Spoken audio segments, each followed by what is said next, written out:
সম্মানিত আশেখ রাসূল ভাই ও বোনেরা, সবাইকে জানাই আন্তরিক প্রীতি, শুভেচ্ছা এবং মোবারকবাদ।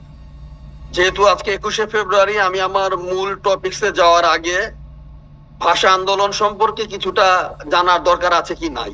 এখানে অনেক নতুন প্রজন্ম দেখতে পাচ্ছি। আপনারা যারা পুরান, তারা ভাষা সম্পর্কে, আন্দোলন সম্পর্কে অনেক কিছুই জানেন। ছোট ছোট ছেলে মেয়েরাও এখানে আছে, তাদেরও তো কিছুটা জানা দরকার আছে।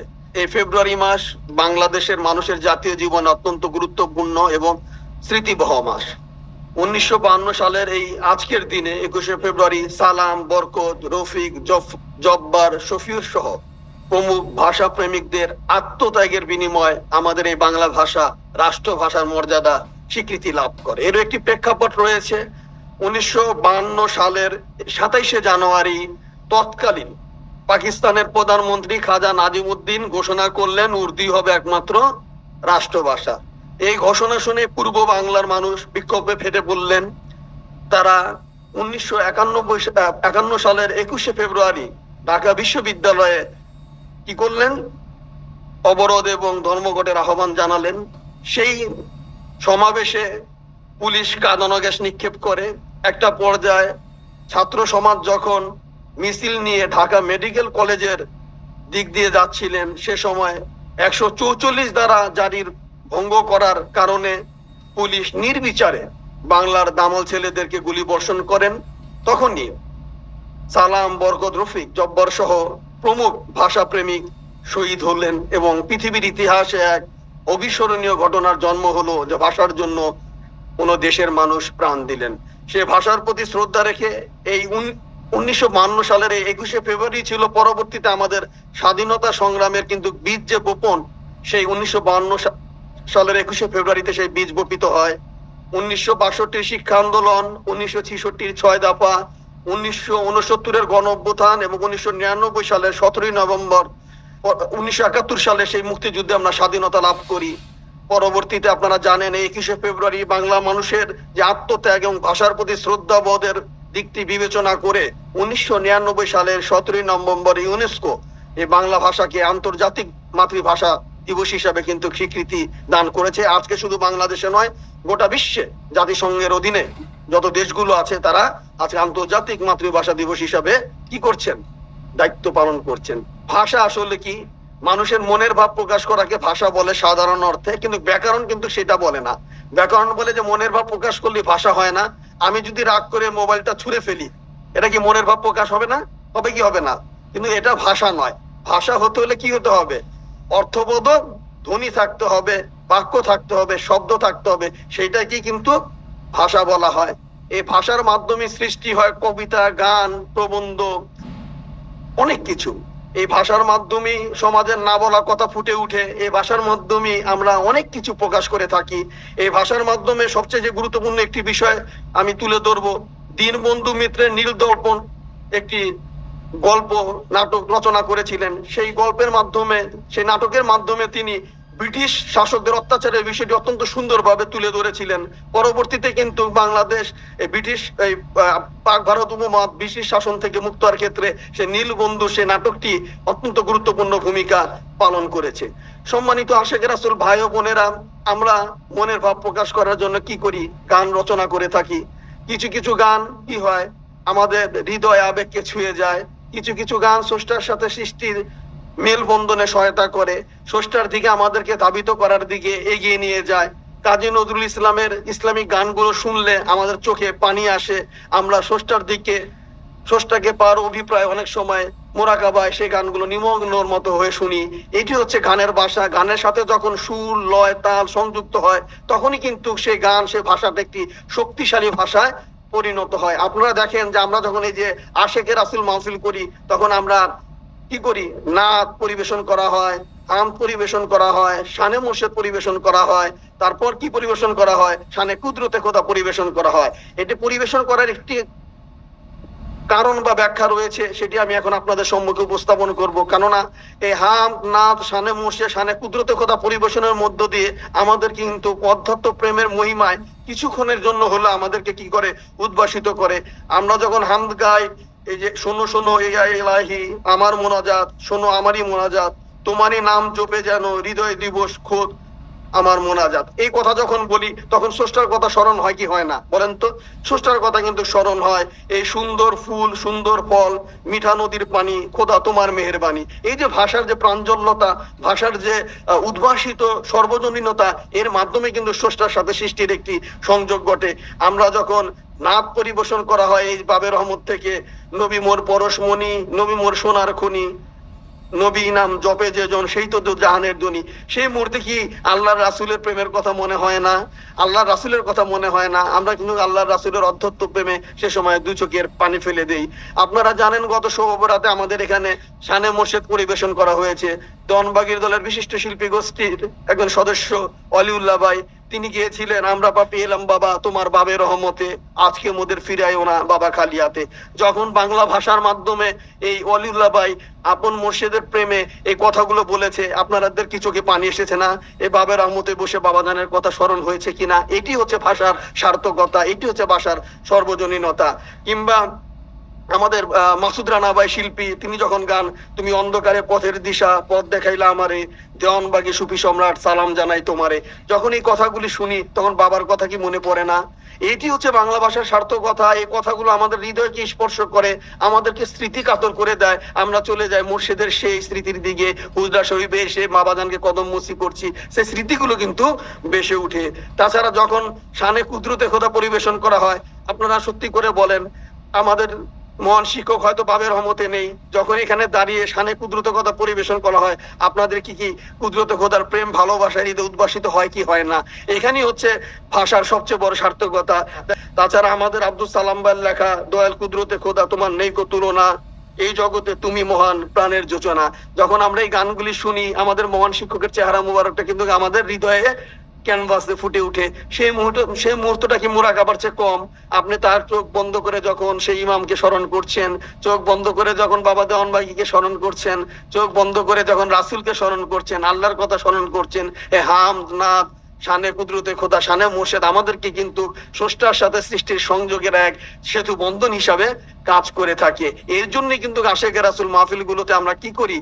আমরা এই হামদ রাখি, নাত রাখি, শানে মোর্শেদ রাখি, শানে কুদরতে খোদা রাখি। সম্মানিত আশেকে রাসূল ভাই ও বোনেরা, আমি এবার মূল টপিকসে চলে যাই যে পৃথিবীর সকল ভাষায় মহান রাব্বুল আলামিন বুঝে থাকেন। পবিত্র কোরআনের 55 নম্বর সূরা আর রহমান হতে বর্ণিত, 55 নম্বর সূরা আর রহমান হতে 144 নম্বর সূরা পর্যন্ত মোট 60টি সূরায় আল্লাহ কবিতার ভাবছন্দে কিন্তু কি করেছেন? সূরা নাজিল করেছেন।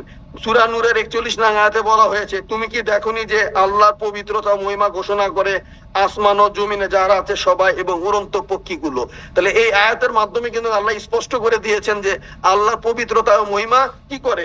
আসমান ও জমিনের সবাই কি করে ঘোষণা করে, সবাই ঘোষণা করছে, এবং উড়ন্ত পক্ষীগুলো। দেখেন একদা হযরত রাসূল সাল্লাল্লাহু আলাইহি ওয়াসাল্লাম একটি সফরে গিয়েছিলেন। হযরত ওমর সাইফানি রাদিয়াল্লাহু তাআলা আনহু থেকে এই হাদিসটি বর্ণিত। তখন একটি চড়ুই পাখি হযরত রাসূল সাল্লাল্লাহু আলাইহি ওয়াসাল্লামের মাথার চারদিকে ঘুরছিলেন এবং চুচু করে কি যেন বলছিলেন। হযরত রাসূল সাল্লাল্লাহু আলাইহি ওয়াসাল্লাম সেই চড়ুই পাখির আকুলতা, চড়ুই পাখির ভাষা বুঝতে পেরেছেন। তিনি কাফেলা থামিয়ে জিজ্ঞেস করলেন, নিশ্চয়ই কিছু না কিছু ঘটনা ঘটেছে। তিনি এক সাহাবীকে ডাক দিলেন, বললেন খোঁজ নিয়ে দেখো। দেখা গেল এক সাহাবী ওই চড়ুই পাখির ছানা নিজে সংগ্রহ করে বাসা থেকে নিয়ে এসে পড়েছে। তখন আল্লাহ রাসূল বললেন যে তুমি এই চড়ুই পাখির ছানাগুলো তার বাসায় দিয়ে আসো। তাহলে আল্লাহ রাসূল সাল্লাল্লাহু আলাইহি ওয়াসাল্লাম চড়ুই পাখির ভাষা বুঝতেন। আল্লাহ রাসূল যেহেতু বুঝতেন, আল্লাহকে না বুঝতেন? এভাবে দেখা গেছে অনেক ঘটনা আছে যে ঘটনাগুলো প্রমাণ করে যে পশু পাখিও মনের ভাব প্রকাশ করে। তাদের হয়তো ভাষা আমাদের মতো নয়, কিন্তু তাদের নিজস্ব ভাষা আছে। সেই ভাষার মাধ্যমেই তারা তাদের আবেগকে আদান প্রদান করে থাকে। একদা হযরত রাসূল সাল্লাল্লাহু আলাইহি ওয়াসাল্লাম একবার এক আনসার সাহাবীর বাগানে গিয়েছিলেন। সেখানে গিয়ে একটা উট রাসূল সাল্লাল্লাহু আলাইহি ওয়াসাল্লামকে দেখে পানি ছেড়ে দিয়ে কি যেন নালিশ করলেন। সাধারণ যারা ছিলেন, সাহাবীরা ছিলেন, তারা তো বুঝতে পারলেন না, কিন্তু হযরত রাসূল সাল্লাল্লাহু আলাইহি ওয়াসাল্লাম ঠিকই সেই উটের ভাষা বুঝতে পারলেন। তিনি সেই বাগানের মালিককে ডেকে বললেন যে উট তো তোমার বিরুদ্ধে নালিশ দিল, তুমি তাকে দিয়ে যেভাবে পরিশ্রম করাও কিন্তু সেইভাবে তাকে খাবার দাও না, এখন থেকে তুমি আর এটা করো না। তাহলে বোঝা যাচ্ছে যে হযরত রাসূল সাল্লাল্লাহু আলাইহি ওয়াসাল্লাম প্রাণীকুলের ভাষা বুঝতেন এবং প্রত্যেকটি প্রাণীর ভাষা রয়েছে। এই উটের ভাষা রাসূল সাল্লাল্লাহু আলাইহি ওয়াসাল্লাম কিভাবে বুঝলেন? এইভাবেই তো বোঝাটা সম্ভব হয়েছে। উটের ভাষা আছে বলেই রাসূল সাল্লাল্লাহু আলাইহি ওয়াসাল্লাম বুঝতে পেরেছেন। সম্মানিত আশেকে রাসূল ভাই ও বোনেরা, আরেকটি ঘটনা উল্লেখ করতে হয়। একবার হযরত রাসূল সাল্লাল্লাহু আলাইহি ওয়াসাল্লামের শানে তার চাচা আবুল আহাব, যিনি কাফের ছিলেন, তিনি এসে বললেন, হে মোহাম্মদ, তুমি যদি সত্যিকারী আল্লাহ রাসূল হও। তিনি হাতের ভিতর কিছু পাথর খণ্ড নিয়ে এসে বললেন, হে মোহাম্মদ, তার কথা বলছি কোট আনকোট, তুমি যদি সত্যি রাসূল হও বলো তো আমার হাতে কি। রাসূল সাল্লাল্লাহু আলাইহি ওয়াসাল্লাম হেসে দিয়ে বললেন, চাচা, আপনার হাতে যে জিনিসটি আপনি নিয়ে এসেছেন সেই যদি আমার সাক্ষ্য দেয় তাহলে কি আপনি ইসলাম ধর্ম গ্রহণ করলেন? হযরত আবু লাহাব নিশ্চিত ভাবে জানেন যে আমার হাতে পাথর আছে, পাথর তো আর সাক্ষী দিতে পারবে না। সুতরাং আবু লাহাব ওয়াদা করলেন, হে মোহাম্মদ, তোমার কথা যদি সত্যি হয়ে থাকে, আমার হাতে যে বিষয়টি রয়েছে, যে বস্তুটি রয়েছে, সেটি যদি তোমার ব্যাপারে সাক্ষ্য দেয়, অবশ্যই আমি ইসলাম গ্রহণ করব। তখন এসে পাথর বলে উঠলো, আশহাদু আল্লা ইলাহা ইল্লাল্লাহ ওয়া আশহাদু আন্না মুহাম্মাদুর রাসূলুল্লাহ। আমি সাক্ষ্য দিচ্ছি যে আল্লাহ ভিন্ন আর কেউ কোনো উপাস্য নেই, হযরত রাসূল সাল্লাল্লাহু আলাইহি ওয়াসাল্লাম আল্লাহর প্রেরিত রাসূল। না সম্মানিত আশিকে রাসূল ভাই ও বোনেরা, আমার মহান মুর্শিদ সুফি সম্রাট হুজুর কিবলা জানের মহান মুর্শিদ পিরানে পীর দাস্তাগীর সুলতানুল মাশায়েখ সুলতানিয়া মুজাদ্দিদিয়া তরিকার ইমাম সৈয়দ আবুল ফজল সুলতান আহমদ চন্দ্রপুরী রহমতুল্লাহ আলাইহির একটি ঘটনা উপস্থাপন করছি। এটা আমি দয়াল বাবাজানের পাক জবানিতে শুনেছিলাম। একদা ইমাম হুজুর ঢাকায় আসলেন চিকিৎসার জন্য।